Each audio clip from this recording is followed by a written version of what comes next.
Quando Deus fica em silêncio, qual é a sua reação? Quando você grita por socorro e a única voz que você escuta é o eco do seu desespero. Quando Deus fica em silêncio, como é que você lida com a sua dor? Quando você ora e a resposta não chega, eu posso lhe garantir que o silêncio de Deus grita mais alto nos ouvidos da nossa alma que o ruído mais barulhento das circunstâncias mais adversas. Entretanto, quando Deus está em silêncio, Ele não está longe, nem indiferente à sua dor. Quando Deus fica em silêncio, é porque, via de regra, Ele está preparando algo maior e melhor para a nossa vida. Às vezes ficamos desesperados, como os discípulos no mar da Galileia, que, em virtude de uma tempestade borrascosa, dos ventos fuzilantes que açoitavam o barco frágil, fazendo-o rodopiar no meio do mar, ameaçando-os de um naufrágio iminente, eles recorrem a Jesus, com a pergunta em tom de censura: Mestre, não te importas? Não vais agir? Não vais nos socorrer? Não estás percebendo o perigo? Não vais nos ajudar na iminência da nossa crise mais medonha? Jesus estava dormindo naquele barco quando a tempestade se agigantou, ameaçando a segurança dos discípulos. Há momentos na vida que nos sentimos assim, ameaçados, encurralados por circunstâncias carrancudas, por acontecimentos medonhos, por sentimentos turbulentos e avassaladores. Parece que na hora da crise mais doída, da tempestade mais convulsiva, da dor mais atroz, da enfermidade mais dolorosa, do luto mais traumático, gritamos e parece-nos que só escutamos o eco da nossa própria voz. Esta é a situação de um José do Egito, que, ao ser odiado pelos seus irmãos, jogado num poço, tirado da cova, vendido para o Egito como escravo, fazendo uma viagem de 400 quilômetros a pé, carregando na alma uma dor alucinante, perguntas sem respostas, odiado dentro da sua própria casa e vendido como uma mercadoria barata, caminha para o Egito. Parece sem futuro, deixando para trás um pai aflito e carregando no peito um coração cheio de dor. Então, ele chega no Egito e é revendido. É apenas uma mercadoria. Quando as coisas começam a melhorar para ele, ele é traído, ele é acusado, ele é encarcerado, seus pés são metidos no tronco e ele passa a viver os tempos áureos da sua juventude no calabouço. Muito embora o texto bíblico não retrate as suas reações, mas imagino quantas perguntas, quantos gritos de socorro, quantas angústias rondaram a sua alma, quantos vendavais passaram pela sua mente. Quantas perguntas sem respostas. Ao ver os seus sonhos transformando-se em pesadelos. Quando Deus fica em silêncio. Mesmo o amigo de desventura, o copeiro do faraó, que saiu da prisão pela interpretação do sonho feito por José, esqueceu-se dele. Há momentos que parece-nos que convivemos com a nossa própria dor, somente com ela. Porém, Deus não está longe, Deus não está distante, nem indiferente. Naqueles anos de silêncio de Deus, Deus estava construindo a rampa do palácio para que José fosse governador do Egito. Talvez o silêncio de Deus é a geografia mais próxima da sua intervenção milagrosa. Foi isso que aconteceu com o patriarca Jó. Ele era um dos homens mais extraordinários do seu tempo. O próprio Deus disse a seu respeito: não há ninguém na terra semelhante a ele. Homem íntegro, reto, temente a Deus e que se desvia do mal. Esse homem era o homem mais piedoso da sua geração. Ele era um homem íntegro, aquilo que ninguém via, mas Deus sabia. Era um homem reto e todos podiam perceber e notar. Era um homem temente a Deus, que é o princípio da sabedoria. Isso não é uma opinião, isso é o diagnóstico do próprio Deus. E esse homem vai enfrentar reveses na vida. Ele vai ser acusado por Satanás de servir a Deus por interesse, de só adorar a Deus porque recebe de Deus benesses. E então ele é acusado de ser um mercadejante da fé, acusado de que só servia a Deus porque era abençoado por Deus. O próprio Deus é acusado de ter que suborná-lo com bênçãos para receber dele adoração.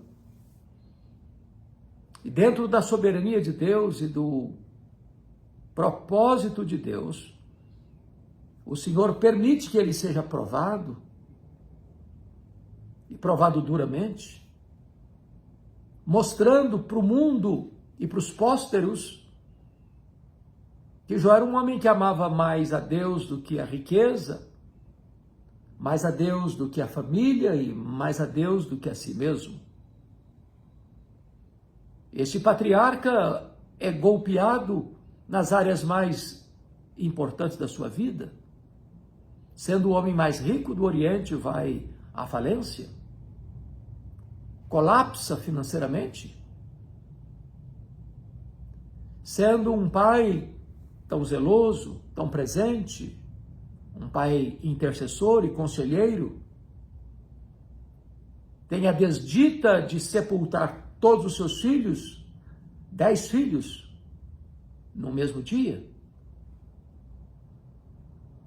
Esse homem que, a despeito destas duas desventuras tão gigantescas, ainda sofre o golpe de uma doença maligna que explode em seu corpo com feridas putrefatas do alto da cabeça à planta dos pés. E ele vai se transformando numa ferida aberta, uma carcaça humana, numa úlcera aberta. Seu sofrimento é atroz, sua dor não cessa. E ele vai ficando magérrimo, macérrimo, de couro furado pelas costelas em ponta. Seu corpo cheirava mal. Ninguém podia socorrê-lo, ele foi para o escoadouro, talvez de lixo da cidade, raspando as suas feridas com cacos de telha. sofre o golpe de não ter o apoio da mulher na hora mais aguda da sua dor, quando ela se insurge contra Deus. E diz para Jó: ainda conservas a tua integridade? Amaldiçoa a Deus e morre. E se não bastasse tantas coisas adversas, tantas cenas doloridas, tantas providências carrancudas, vêm os amigos de longe para consolá-lo. Porque estavam governados por uma teologia enviesada, sinuosa, deficiente, assacaram contra ele os mais pesados libelos acusatórios, chamando-o de ladrão, de adúltero, de louco, de ter se enriquecido por meios ilícitos, por roubar e oprimir órfãos e viúvas. E diante de perdas tão profundas, dos bens, da saúde, dos filhos, do casamento, das amizades, esse homem reage com perguntas, com queixas, com defesas. Porém, mesmo nessa situação tão difícil, a única voz que ele escuta é o sepulcral e gelado silêncio de Deus. Nenhuma resposta, nenhuma explicação. E Jó precisa conviver com a sua dor, sem saber por quê. Acuado de todos os lados, encurralado por circunstâncias medonhas, sitiado por temores infernais. Ele não tem nenhuma luz no fim do túnel, nenhuma janela de escape, nenhuma palavra que venha como bálsamo, como terapia para a sua dor tão atroz. O silêncio de Deus certamente grita mais alto nos nossos ouvidos do que as circunstâncias mais medonhas. Porém, esse homem que perdera tudo, não perdera a fé. Esse homem que é aconselhado a abandonar a Deus, blasfemar contra Deus e morrer, ousa continuar confiando em Deus. E brada das profundezas da sua alma: mas uma coisa eu sei, é que o meu Redentor vive. Eu verei o meu Redentor. Às vezes o silêncio pode nos machucar. Mas nessas horas, Deus não está longe nem indiferente. O silêncio de Deus é terapêutico. Deus está trabalhando em nós para depois, então, trabalhar através de nós. Eu fico olhando a história não só de Jó, não só de José do Egito, mas a história dos profetas. De homens que, na jornada da vida, passaram por momentos tão difíceis e tão dolorosos, mesmo vivendo uma vida de piedade. É um apóstolo Paulo que, por onde passa, esparrama a luz de Cristo, deixando a centelha do Evangelho brilhar, mas por onde passou, enfrentou sofrimento, e sofrimento atroz. Ele foi perseguido em Damasco, ele foi rejeitado em Jerusalém, ele foi esquecido em Tarso, ele foi apedrejado em Listra, ele foi açoitado em Filipos, ele foi escorraçado em Tessalônica, precisou fugir às pressas, escorraçado de Bereia, foi chamado de tagarela em Atenas, de impostor em Corinto. Ele enfrentou feras em Éfeso, Ele foi preso em Jerusalém. Ele foi acusado em Cesareia. Ele enfrentou um naufrágio para Roma. Ele foi picado por uma cobra em Malta. Ele chegou em Roma preso e algemado. Ele foi fustigado com varas. Ele enfrentou naufrágios de rios e de mares. Ele enfrentou toda sorte de pressões e opressões, temores por dentro, pressões por fora. Foi assolado por uma enfermidade, um espinho na carne, mensageiro de Satanás para lhe esbofetear. E ele, que já tinha intercedido por tantas pessoas, ele que já tinha sido um instrumento nas mãos de Deus para realizar milagres tão graciosos na vida de tantas pessoas, ao clamar a Deus por uma cura, por um alívio, encontrou não apenas o silêncio de Deus, encontrou o não de Deus. Deus disse: a minha graça te basta. O meu poder se aperfeiçoa na fraqueza. Este homem, e não obstante ser o maior bandeirante da fé, o maior desbravador do reino de Deus, de ter percorrido os rincões do Império Romano, desbravando fronteiras, plantando igrejas, estabelecendo lideranças, escrevendo cartas, encerra a sua biografia numa masmorra romana, acusado de um crime que não praticou, abandonado pelos seus amigos, seus irmãos, levado a uma audiência e ninguém foi a seu favor. Então é sentenciado de morte. Mas mesmo nessas circunstâncias, onde o braço da providência não se estendeu para socorrê-lo da morte, mas entendeu que Deus o livrou na morte.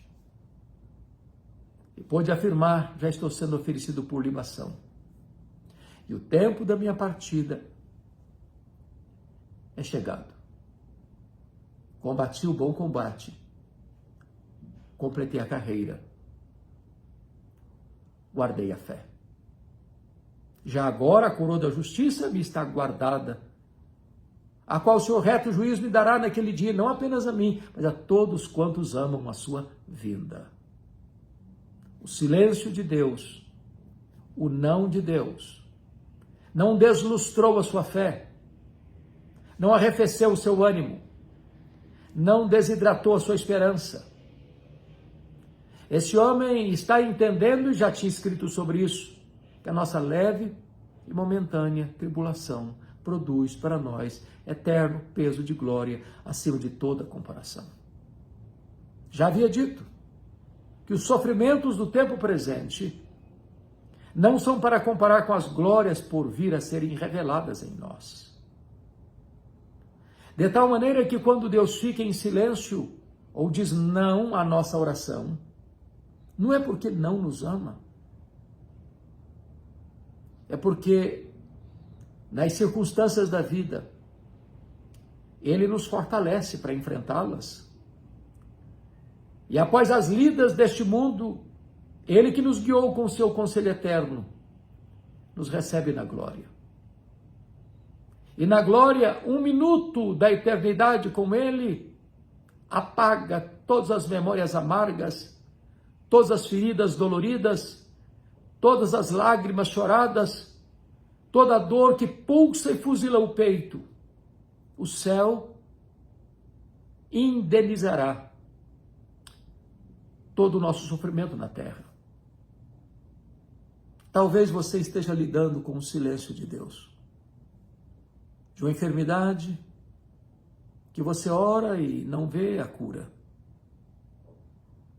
de uma esposa que ora pela conversão do marido e ele se torna mais endurecido, de pais que intercedem pelos filhos e não vê nenhum sinal de mudança nesses filhos. De um casamento que se arrasta, sem qualquer brilho, sem qualquer esperança de mudança ou restauração. De uma crise financeira que se estabelece e por mais esforço que se tem, não vê uma saída honrosa para as dívidas ou para o sufoco. Ou talvez de uma fraqueza humana, de um pecado que tenazmente assedia e não vê uma resposta, uma saída, um livramento. E eu quero dizer a você que Deus está no trono. O braço dele está estendido. A mão dele não está encolhida. E mesmo quando ele fica em silêncio, ele não está inativo. Ele é poderoso para salvar. No seu tempo, do seu modo, para a glória dele, ele vai agir. Não na pressão da nossa agenda, não nos ditames da nossa vontade, mas conforme o seu conselho e o seu beneplácito. Faz todas as coisas conforme o conselho da sua vontade. Como Jó podemos afirmar, agora eu sei que tudo podes e nenhum dos teus planos pode ser frustrado. Quando Deus fica em silêncio, Ele está trabalhando no turno da noite, porque não há Deus como nós que trabalha para aqueles que nele esperam. Aos seus amados, Ele os dá enquanto dormem. Então descanse em Deus, porque mesmo em silêncio, Ele está agindo, e agindo por nós e não contra nós. Para podermos então afirmar como Paulo, sabemos que todas as coisas cooperam para o bem daqueles que amam a Deus, daqueles que são chamados segundo o seu propósito.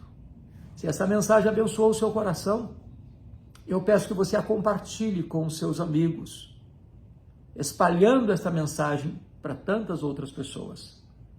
Se você ainda não está inscrito no nosso canal, inscreva-se e nos ajude a levar esta mensagem aos rincões da nossa pátria e aos quadrantes do mundo. Deus abençoe sua vida. Fica com Deus.